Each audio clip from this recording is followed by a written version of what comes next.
Hello, hello, hello, once again, all my fellow patriots and you filthy leftist stalkers out there. You are listening to Angela's Soapbox on Raging Elephants Radio. My name is Angela Box. Okay, I've got a ton of crap today. Let me set my timer because I always go over it and I forgot to do it before I started. If you're new to this extravaganza, y'all, this is the Angela Box juggernaut is just getting started. I assure you, I promise you, my goal is to make these filthy leftist lives a living hell. And that is what I'm doing on a daily basis. Okay, so if you're new to this whole thing, you can find everything warehoused on angelasoapbox.com. I'm on YouTube. My little YouTube that could has about 12 followers now. It's my new YouTube because they took away my old YouTube years ago. So my YouTube is Angela's Soapbox. That is also BitChute and Rumble. Angela's Soapbox. My Twitter is The Box That Rocks. My Instagram is The Box That Rocks. My Facebook is Angela Box Public. My Truth Social is Angela Box. Y'all, I'm everywhere. Like, throw a rock, you'll hit me, all right? And again, when in doubt, go to angelasoapbox.com. I'm getting that website revamped, and I'm so excited. It's going to look so good, you guys. Okay, every week on my show, I dedicate a sea turtle killing plastic straw to a filthy leftist or sometimes some rhinos who deserve it. And, you know, before I give the sea turtle killing straw, I need to tell you the origin of this story because I have my very good friend. She's the Gail to my Oprah. Her name is Olga. She's all over my social media, so you could find out who this lovely lady is. Anyway, she's very funny, but she always listens to the show. And she said to me last week, she was like, "What is the sea turtle killing plastic straw?" She goes, "That might offend people." And I'm like, number one, duh, that's the point. And number two, the reason I say that, if you don't know why, is because the left and the environmental Nazis have banned plastic straws because they say it kills sea turtles. Now, of course, they don't give a crap about the millions and billions of masks that they literally littered throughout the world that are covering the bottom of the ocean, eating up all the coral reefs. They don't care about killing the coral reefs, evidently. But sea turtles, that's a bridge too far for these leftists. So I make fun of them and, dedicate a sea turtle killing plastic straw. So this week, it's y'all, I told you that in June, I'm going to have a What Fresh Hell Awaits Us in Pride Month this week. It's here, guys. Gird your loins. And it's going to Target. And Target is like, Bud Light was like, "Hey, we keep cratering and we've lost about $30 billion so far." And Target's like, "Hold my beer." So it's going to Target, and let's talk about why. Okay, so let me share my screen with you. So here's the deal. We know that Target is all about the grooming. They've made it abundantly clear that they are all about the grooming. And I said, and I think Budweiser has now lost more than 17 billion. I think it's close to every week upon week, they're losing another 30% of their business. Like, y'all, they literally can't give this crap away. They're trying to give it away for pennies on the dollar. So Target is partnering with an organization called the Gay and Lesbian Straight Education Network, or GSLEN, GSLEN. They are partnering with this organization that is pushing for kids' genders to be secretly changed in schools without parental consent. I mean, again, let me step back and miss the lightning, okay? I mean, these people are just beyond. It is remarkable the lengths to which they will go to groom children, isn't it, ladies and gentlemen? So this organization, and again, it's funny because I'm old enough to remember when GLAAD had the G and the L, the Gay and Lesbian Alliance Against Defamation. And I guess when GSLEN was invented in 1990, we didn't have all the alphabet people acronyms. I mean, the acronym gets bigger every single effing day, all right? The Rainbow People alphabet. And speaking of the rainbow people, I am so, you know what it is? It's like you've taken a beautiful thing, the rainbow, a covenant between God and his people after the great flood, and then Noah came out of it, and God gave the rainbow to say, "I will never flood the world again." And you have perverted it. You have made it into something disgusting. And I didn't used to feel that way about the gay rainbow. Like, again, when it was just the rainbow flag, and it was invented in 1978 by some guy. They took it and they reappropriated it for the gay whatever.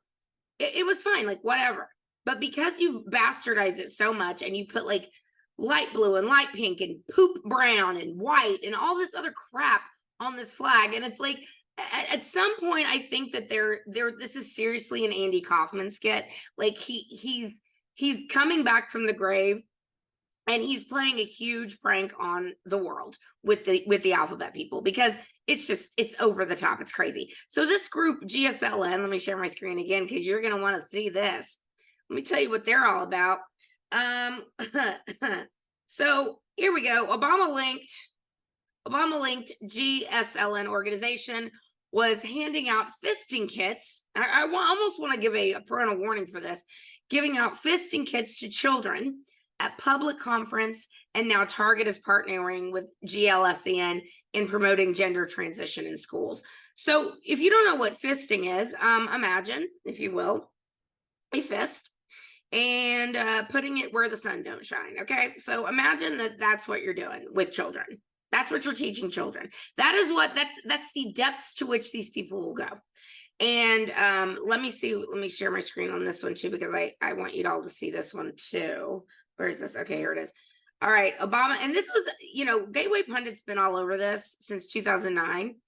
2009, they were talking about this. This guy named Kevin Jennings, who was in the Obama administration, this radical gay guy who was pushing this crap onto kids during the Obama administration. And never forget, the whole point of Barack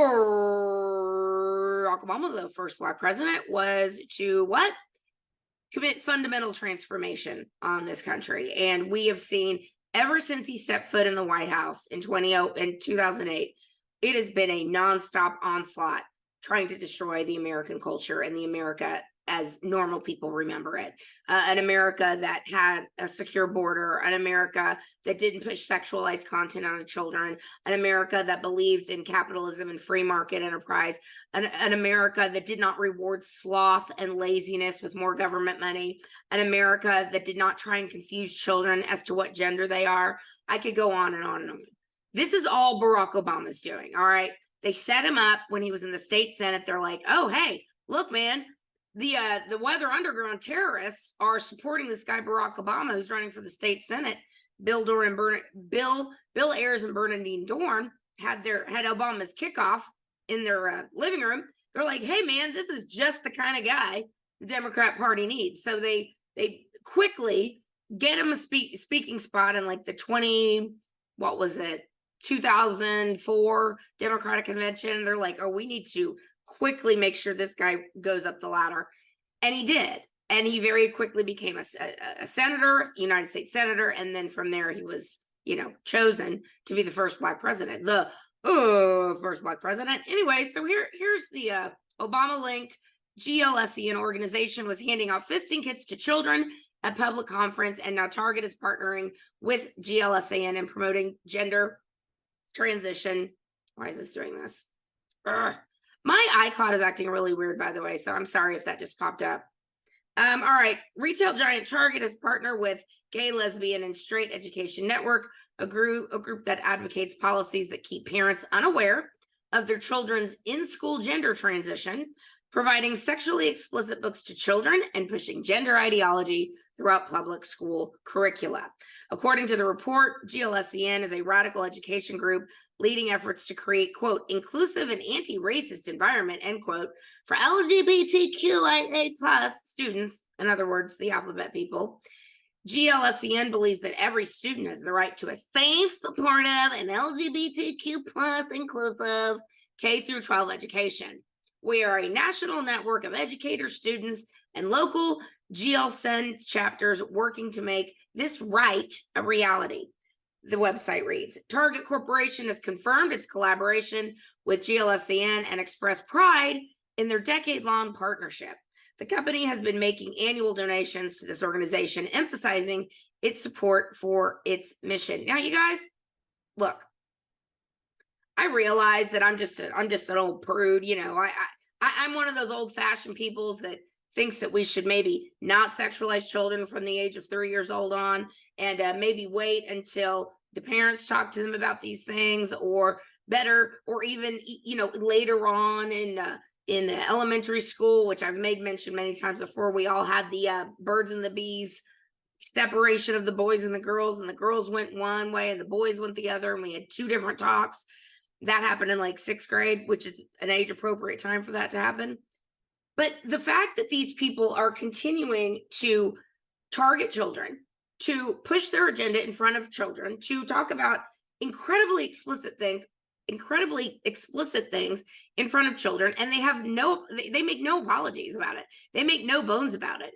And now, because parents are fighting back and citizens are fighting back against this, we are supposed to think that there's something wrong with us, that we don't want this pushed in front of children. And Target is about to learn real quick who runs the family in America. And it's the dads, and the dads have had enough, and the mama bears have had enough, and they're about to put their foot down and their feet down, and Target's getting ready to learn a very hard lesson. So in the last couple of weeks that they've been pushing this out, because it's not just June anymore, they have to make sure that they ruin May also. Thank you. We get 1 day for Memorial Day, right, to honor our soldiers who have fallen, to honor people that are currently serving in the military. And we have an entire month of this garbage and pornography and brainwashing and propaganda shoved onto children, a whole month. Thanks, great. Anyway, so you would think that Target would care about its bottom line and what's happening to it. And there's a school of thought out there, and there's a TikTok video going around.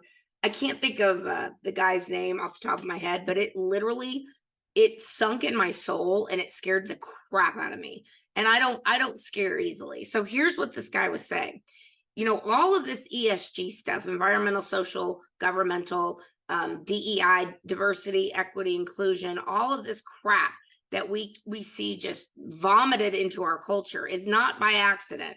It is being pushed at the highest levels by these radical leftists, these radical Marxists and communists who have a ton of money, who work with the Human Rights Campaign, and who basically tell companies who need their funding, like BlackRock funding, like people like that fund these massive corporations. They say, listen, you're going to do as you're told, or we're not going to fund you. So, Target is a huge company, and Bud Light's a huge company, but at some level, they are beholden to these woke ESG standards. And what it's doing, it's like you think you're doing one thing by boycotting, but you're actually doing another. You are hurting the people who work in these stores. You're hurting the people who deliver the Bud Light, who sell the Bud Light, who are the distributors.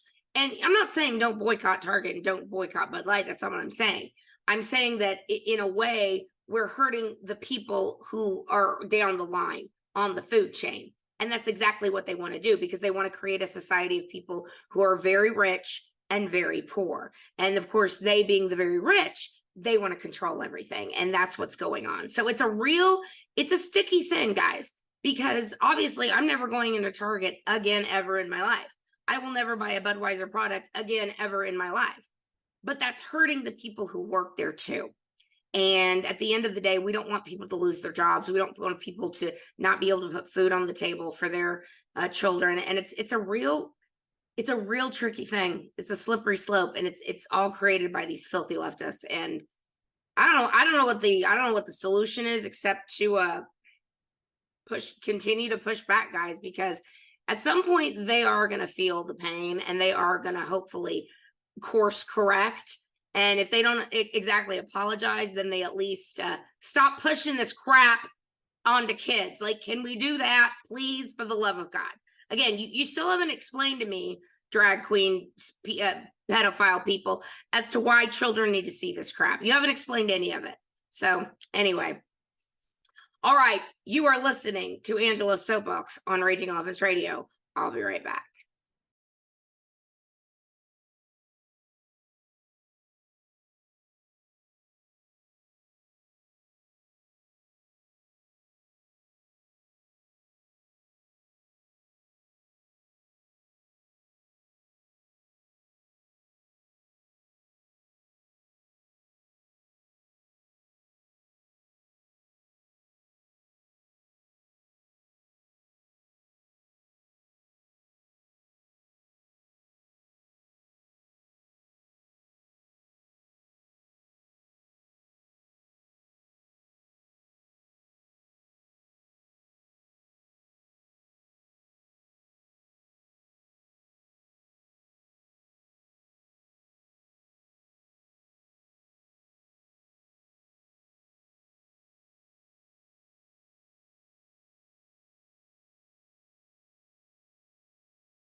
Welcome back to Angela's Soapbox on Raging Elephants Radio. I'm super excited to have a member of the State Republican Executive Committee, and off camera just now, you should see the cluster that just happened to get to where we are right now.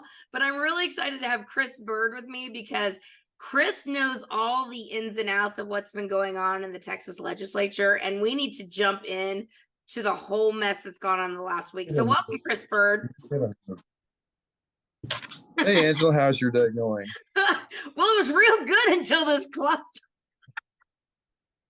I know. Y'all, it was funny. It was a memorable first meeting, that's for sure. Okay, so the state executive, the state Republican Executive Committee, the SREC, explain to people what that does or what you do. So the Republican Party of Texas is made up of 64 members. You have a chairman and a vice chair. They're elected at the state convention every 2 years. And then along with them, each Senate district, which there's 31, has a committee man and a committee woman who are also elected at that same time. And so that makes 62 members. So there's two people that represent committee man, committee woman, each Senate district. I'm in Senate District 25. So I'm the committee man for the Senate district. That's the reason for the Senate phrase in there a minute ago. Right. Incidentally, would you like to know why there's 31 senators? I would, yes, of course. Well, there's 31 chapters in Proverbs. So there you go. Oh, there you go. There you go. That's very nice. Okay, so y'all kind of shape the party on the state level and fight with each other on what's going to be in the platform, et cetera. That does go on at the convention. I would say that the party is very much involved in policy shaping, making, trying to get policy reduced down and memorialized in legislation. You know, that's where we end up with legislative priorities. From there, we end up with certain bills that we try to fight for. And that's kind of the role of the party. So before we jump into the Paxton cluster, let's have some good news. Like, what are some of the good things that came out of Texas Ledge? Because they only meet once every 2 years, which I don't know how I feel about that, but it is what it is. Well, so we had 8 legislative priorities. We actually have some others, but the top 8 are really what's considered to be the official number that we all work on. Right off the bat, we lost the Democrat chair issue. That happened on day one. Now, 2 years ago, Speaker Phelan, he had 13 Democrat chairs. So there was a big effort, grassroots effort, showing up down at the Capitol. You probably heard about it, lots of rallies. I was in the galley that day. You know, he pushed it back, changed another date, and finally rolls out with 8 this session. So we got settled with 8 Democrat chairs, and those chairs had bills in front of them that were addressed and being driven by legislative priorities, which were approved at the convention. So we were off the bat upside down with Speaker Phelan because of the 8 Democrat chairs, and yeah, they did make. So people understand in Texas, it's so weird and ass backwards to me that they have that, even though the Republicans have a clear majority, they have this, you know, collegial relationship. So they literally will give chairmanships to Democrats just because. Does anyone think that the Democrats would do that for us? Like, in any universe? It's so dumb. I don't think anybody in their right mind thinks that. Right. Now, the speaker may think that. I don't know if he does or not. Yeah, it's amazing. So right off the bat, you're like, well, great. This guy, this drunk, he's going to be fun to work with. Yeah, he kind of flipped the finger. He kind of flipped the finger to the Patriots in the state. So that was right off the bat. But you asked for some good news. So of the other legislative priorities, we were able to get 2 strong bills through on 2 legislative priorities. The gender mod being one of those. My own Senator Donna Campbell for SD 25 rolled that out. She championed that all the way, and it did get passed, as you probably heard. Mhm. However, that was not without a lot of fanfare, as I know you heard about. It was quite the rodeo down in the Capitol for a number of times. In fact, I think they reset that 2 or 3 times.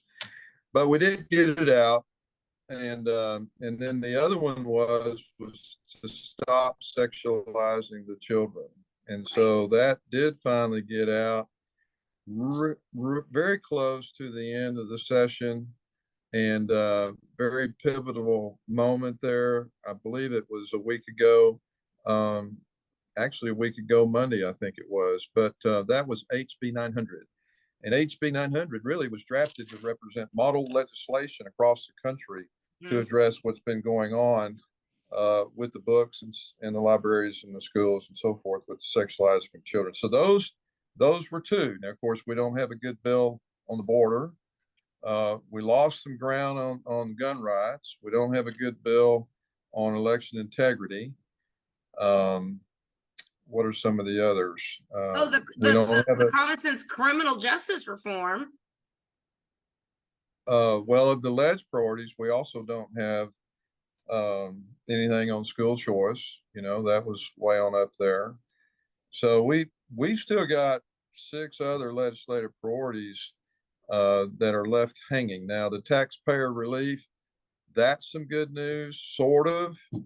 The special session was very limited, and we now seem to have a pissing match going on between Speaker Phelan and Lieutenant Governor over this compression and permanent exemption over homestead exemptions. The cap it or not the cap, the raising it up to 100,000 and so forth. So, in fact, Lieutenant Governor Patrick, he went into a great amount of detail on that yesterday. Kind of went off on the speaker. So that one's up in the air. We may get some taxpayer relief there. What blows my mind again is that because we only meet biannually, which I don't like that, but it is what it is. Like I said, the piece of garbage Phelan, who is, Joe Straw sucked, but I think Phelan might be worse because he's really giving the middle finger to us. And we can't even get, judges being able to decide what bail to give defendants. Are you serious? So just crazy stuff that did not pass. And you can thank Dave Phelan for that. I think we can lay a lot of that at his feet. All in all, the session has been nothing but a brutal, bloody, knockdown, drag out war between the patriots. And, if you're not a patriot, basically you're a traitor. Yeah. But I think that we are seeing the emergence, particularly when we look at the votes on the impeachment. Mm-hmm. I think we're seeing the emergence of what I will refer to as a uniparty. Yes. So I think we're starting to see some vestiges of a uniparty beginning to shape up, and it's them against the patriots. I see. I totally agree. So we had a total of, so last week, for people that don't know what happened in Texas, Ken Paxton, who is the best AG in the country.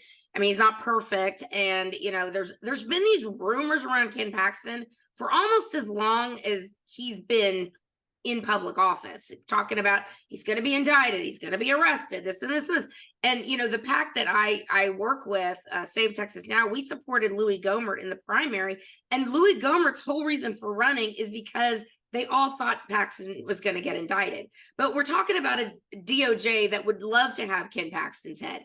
And they've never done anything with any of these things that supposedly Ken Paxton has done. So tell people what happened last week and why this impeachment of Ken Paxton was such a betrayal.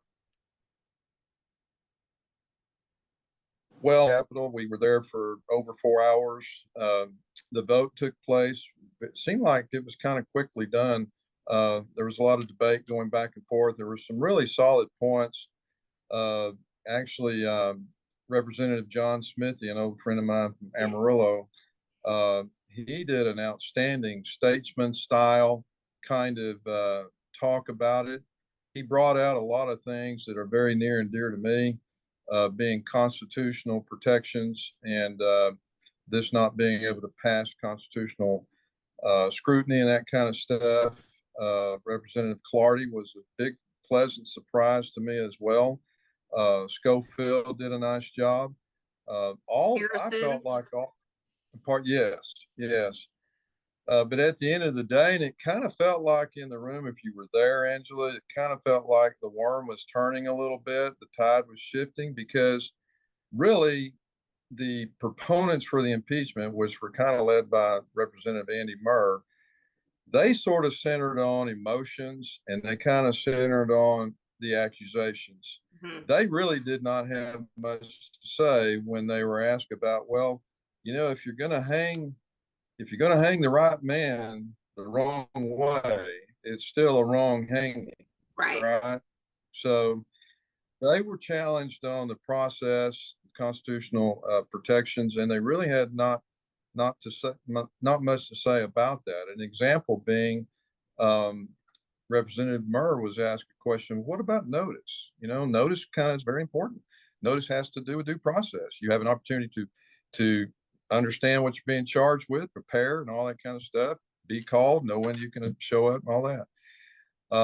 Which incidentally, under Sharia law, there's not much notice given to women, by the way, but that's another conversation. However, he was asked about that, and he said, well, we've been working on this since February or March. Well, he doesn't answer the question about notice to Ken Paxton. He answers it by saying, well, we have been working behind the scenes, underground. We've been laying our plans. We haven't let anybody know, but we satisfied the notice requirements by working on it since March. That was his answer. And that's the kind of foolish talk that we got in response to procedural questions. Right. And not to mention Andy Murr's, one of his main donor is Texas for Lawsuit Reform, Dick Weekly's group, the Open Borders people. And, he got like, I don't know, 60 grand from them each cycle. But I'm sure that has nothing to do with it because, Ken Paxton is a border hawk. Greg Abbott has not popped his head up and said word one about this, as far as I can see. I mean, maybe he has at this point, but last week he certainly didn't. And the thing that really bothers me is that this is very similar to what happened to President Trump nationally. They had flimsy evidence, no true direct evidence. And again, I don't know. Sorry, that's my timer. We have to wrap it up in just a minute. But I don't know why, for the life of me, I'm thinking of friends of mine in Houston that are reps that I know personally, that really disappointed me in their vote. And it just makes you wonder who's pulling their strings. And Marissa Hanson, the great investigative reporter, she put out a tweet last week, and she said that she has it on good authority that Dick Weekly and TLR, Texas for Lawsuit Reform, had a big powwow, and they are part of the orchestration of this, and they want to see either George P. Bush or Eva Guzman in that spot. What have you heard? I've heard the same thing. We've heard also Steve Ministeri, who I have some respect for, former chairman of the RPT. But I think today we just learned a little bit ago that John Scott, former Secretary of State, I don't think he was ever confirmed by the Senate to continue in that role. Mm-hmm. It's my understanding Governor Abbott has a habit of appointing secretaries of state, and then when they come up for affirmation, confirmation, renewal, we end up with another one, and then we start all over again. So at the Senate, I don't think has actually confirmed the Secretary of State in a long time. There is something, if we have time, I want to talk about very quickly on this impeachment that is near and dear to me, and it underscores what we're talking about. I've got in my hand the memorandum that Representative Murr sent to all of the House members. And this is a couple of pages of his speak where he's telling all 150 members, which incidentally, that's because we have Psalms has 150 chapters, but he's telling them all, this is how you're to view this. Now, he cannot restrain himself. He makes this statement: because of Paxton's long-standing pattern of abuse of office and public trust, disregard and dereliction of duty, and obstruction of justice and abuse of judicial process, it is imperative that the House proceed with impeachment. Now, all of that is underlined so that a reader would not miss it. That's Andy Murr's declaration to the world of basically unfound opinions. And that's the lenses through which all 150 House members are to consider what Andy Murr refers to as evidence. Well, what do those words do? It completely destroys any notion of the presumption of innocence. Right. And that is so near and dear to everything we do when we consider how to take somebody's rights away from them. And what right did General Paxton have? Well, he won the right on multiple occasions to be our AG. And incidentally, not a single one of those things are past findings. This is all opinion. You cannot insert this in some kind of a charging. This is kind of like a charging order that you give to a jury. Can you imagine a judge conducting a jury trial and say, well, because of the defendant's long pattern of abuse and so forth, here's how I want you to view this current evidence on a new charge? That would never happen, ever. Ever. And you're a lawyer, you would know. So I think that's a great period at the end of this sentence. What do you think is going to happen in the Senate? Because I talked to a friend of mine and he said that we only have like 9 solid senators and the others are up in the air. I've not heard that. I do know that yesterday, Lieutenant Governor Patrick did roll out a very, very lengthy, very robust non-disclosure agreement, we'll just call it, kind of a gag agreement. Can't talk about it. And not only for the senators, all 31, but also all of their staff members. I've heard about that. And so if somebody's talking past that point, I wouldn't know who it is. I don't know that I trust it. I do have a sense from just watching the Senate work in the past, they tend to be pretty tight knit. I've even heard on occasion that they may gather together and pray over an issue. Wouldn't be surprised if they did that on this occasion. You know, obviously one of their own senators is General Paxton's wife. And that's going to be interesting how that plays out as well. You know, if the Democrats will call her to recuse herself or not, you know, will public opinion or will our new uniparty Republicans, you know, join in with that crowd? We really don't know. My personal suspicion is that for things just like what I pointed out, which really undermine the basic vote of the House, I think that one sentence right there would allow a judge to throw out the whole thing and say, no, we're not going any further.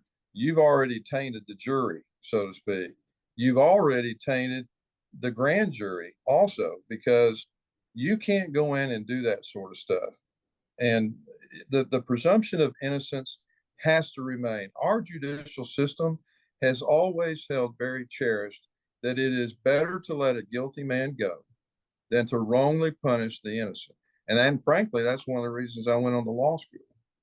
Well, in about 20 seconds we have left, how can people reach you? Because you are a lawyer and you sound like a damn good one. You sound like one of the good ones. So how can people reach you? Well, my information is on the RPT website. Thank you for the compliment. I do have a website for my law practice, which is www.chrisbyrdlaw.com. And our phone number with a Y. Bird with a Y. Bird with a Y. That's right.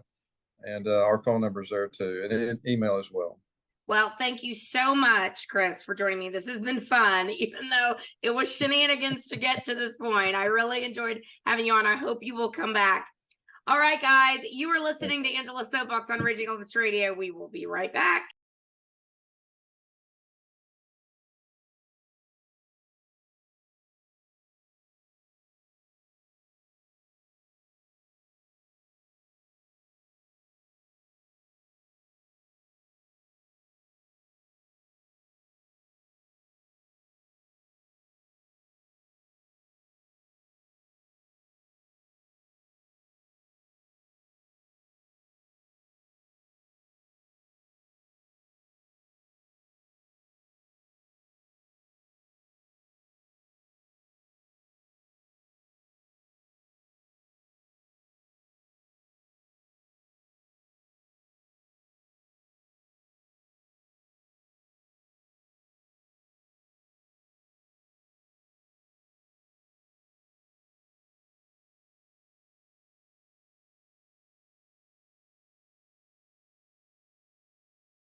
Welcome back to Angela's Soapbox on Raging Elephants Radio. Okay, this is seriously going to be a short segment. I know I always say that, but for real it is. Okay, so let me just jump into some things here. Let me share my screen. Here's something. So remember I was telling you about the false flags and all the things they were doing and yada, yada. Well, so I was putting up a TikTok about it, and my TikTok is Angela's Soapbox. Go follow it. It's fledgling, but we'll get there. Anyway, I was putting up a TikTok about it. I was trying to put a hashtag of false flag. And if you can see this on the screen, you will see that the term false flag as it stands will not auto-populate. It will not populate at all. You have to add an extra G for it to populate, because that kind of proves the point about deep staters, doesn't it, ladies and gentlemen? Kind of proves our point about that there's false flags going on when you literally cannot auto-populate the term false flag on TikTok. But you know, whatever. I digress. I mean, we're just all crazy. Here's something else. Let me share my screen again. Honestly, I'm learning every day new stuff with this technology, like the screen share. So forgive me if it's, if it's clunky right now. It is, honestly, it's probably always going to be clunky. I'm not a tech person. Okay. So we know that the FBI is totally corrupt. We know that McCarthy and Comer are basically subpoenaing Ray. They want these documents that show that they were basically covering up for the Hunter Biden laptop scandal, and they were, working with the Obama administration to frame President Trump. They want all these documents, and they're either slow walking it, ignoring it, or outright, saying no, I'm not coming. So Chris Wray has now been slapped with a subpoena to appear in front of the Weaponization of Government committee. Actually, not a subpoena. He's already been subpoenaed. They ignored it.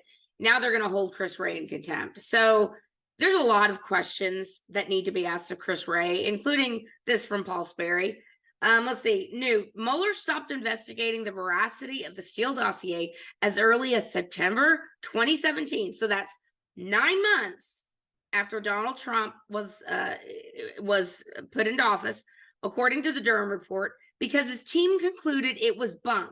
Yet Mueller continued investigating Trump for another 18 months, ladies and gentlemen.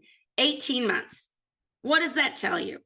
It tells you that the whole damn system is corrupt. It needs to be ripped out, root and branch. Because what was January 6th? January 6th was the establishment, the deep state, whatever you want to call them, telling regular Americans, don't you dare. Don't you dare ask questions. Don't you dare speak out. Don't you dare ask any questions about our system. Because if you do, here's what's going to happen. We're going to throw you in the dungeon and throw away the key for the rest of your life. Because isn't that what happened to these patriots who are still languishing in jail, which I've made mention? It literally brings me to tears to think about these people that are in jail and have no money to even call their lawyers, like Stuart Rhodes has no money in his commissary. They won't allow him to have money in his commissary to call his lawyer. I'm hopefully going to have that lawyer on at some point. Here's the deal, though. These people that defend the January 6th defendants, they become targets themselves. So they don't want to do media. They don't want to talk to people because they're being tormented and targeted. And that's where we're at. When I'm not allowed to bring up the Durham report on certain news outlets, and I'm literally shut down from speaking about it, that tells you everything you need to know. This is a full court press, all hands on deck. We must stop the truth from coming out. That's what we're dealing with here. But my show, ladies and gentlemen, I don't play. I'm going to make their lives a living hell. My show is about exposure, number one, humiliation, number two. And together, we're going to do it, guys. They're not going to be able to stop me because I don't quit. I am a dog with an MF and bone, okay? I will not stop. All right, let me share my screen with you for a couple more things before we have to wrap up. So if you wonder, why aren't the Republicans pushing back more on open borders? Why is it that when we're in power, when Trump was president, he said, let's build the wall. We got so much pushback. And it wasn't just from Democrats. It was from a-holes like Paul Ryan and that wing of the party, which is, spoiler alert, the same wing of the party that's trying to dispatch Ken Paxton. Okay.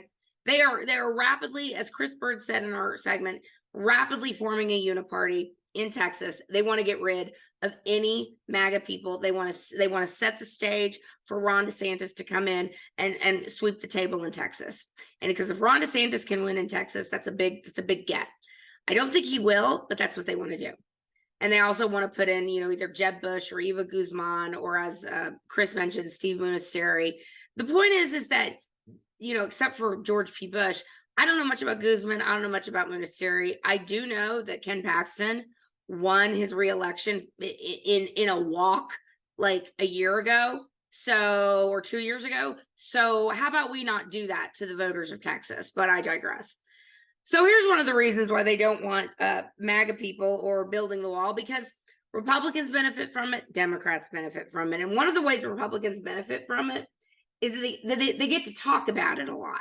They get to campaign on it. And when they get in power, they don't do jack what about it.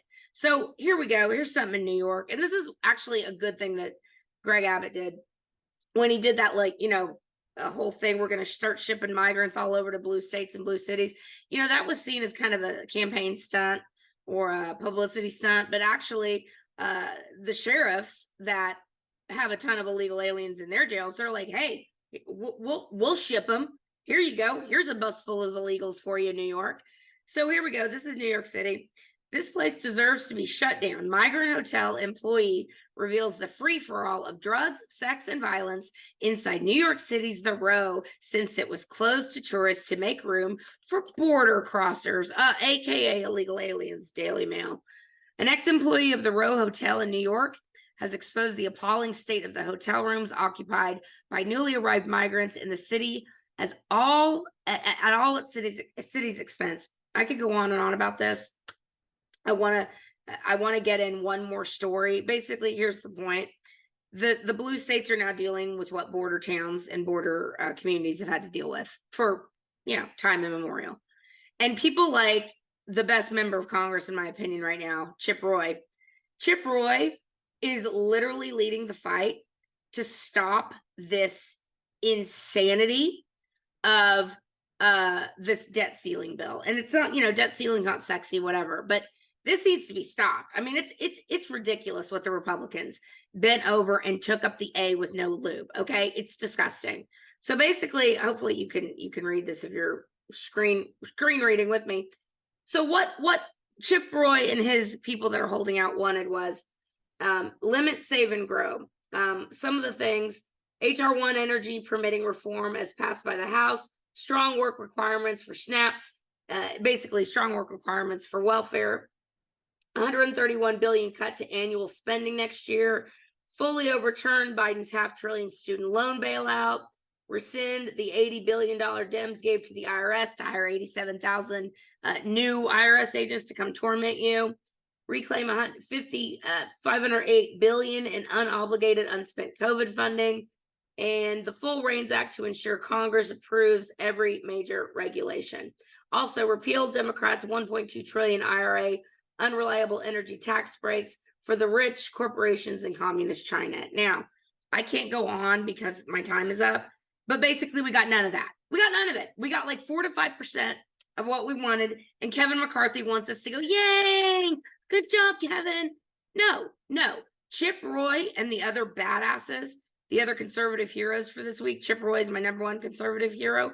Thank you, Chip Roy, for holding the line, because this is shades of the speaker's fight, and we need to stop this debt ceiling in its tracks. Probably won't happen because all the Democrats are going to vote for it, but it should be stopped. This is the White House is bragging that they basically got a win here. It's disgusting. It's horrific. It's awful.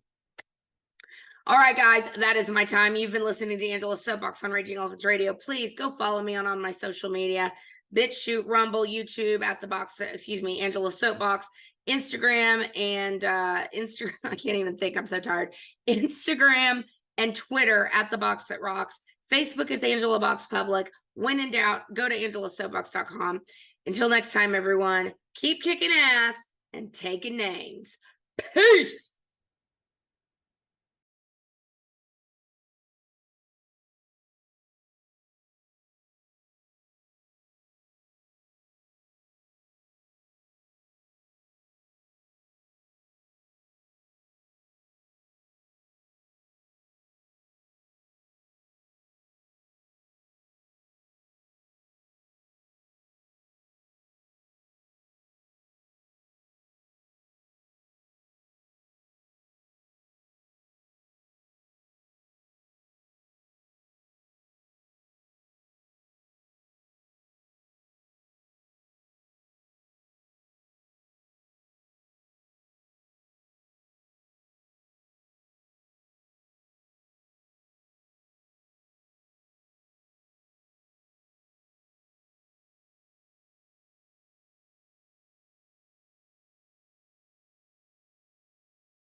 Welcome back to Angela's Soapbox on Raging Elephants Radio. Okay, these two next segments are going to be real fast. I'm just warning you, because I get yelled at if I go too much over. It's like I need to learn how to have self-restraint and make sure that my show is tight, because pretty soon, ladies and gentlemen, I'm going to be on a much bigger platform.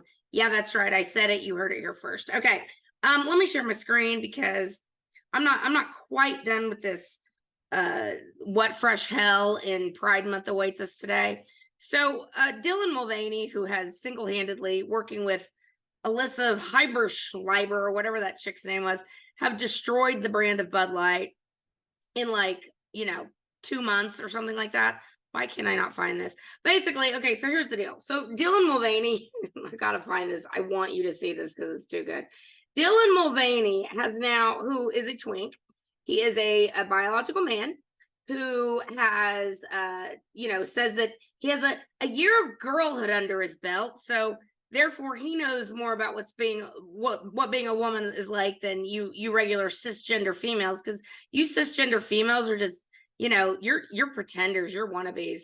Anyway, Dylan Mulvaney is a year of girlhood under his belt. So the geniuses at in Bud Light decided to give him his own can and to make sure that he is so super represented, and they've got to, things need to branch out with Bud Light, and they need to be like more inclusive and diverse and blah blah blah.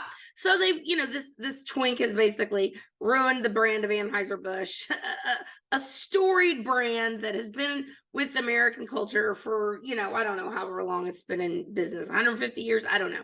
Literally destroying it in less than 2 months. Okay, so if you see the screen here, Dylan Mulvaney comes out as a lesbian, and I made the comment with his 5 o'clock shadow popping. So this heifer, and I call him a heifer because he's a girl now, this heifer is cosplaying as a girl, as a woman, and now he's like, well, because I'm a girl, I've decided that I like women. So basically, Dylan Mulvaney is now straight. I guess that's what he's trying to tell us. He's now a straight man, which, I mean, call me crazy. I'm pretty sure that little twink ain't straight, but whatever. Anything to earn some social media followers, and he's just thirsty as hell and whatever. He sucks. So, okay, there's that. Check this out, guys. Remember last week how we had a false flag right in action with the guy that was driving the U-Haul up to the White House and basically was like, I'm going to kill the president, and I'm going to do this, and I'm going to do that. Well, you will be shocked to know that, as I mentioned last week, the guy is not white.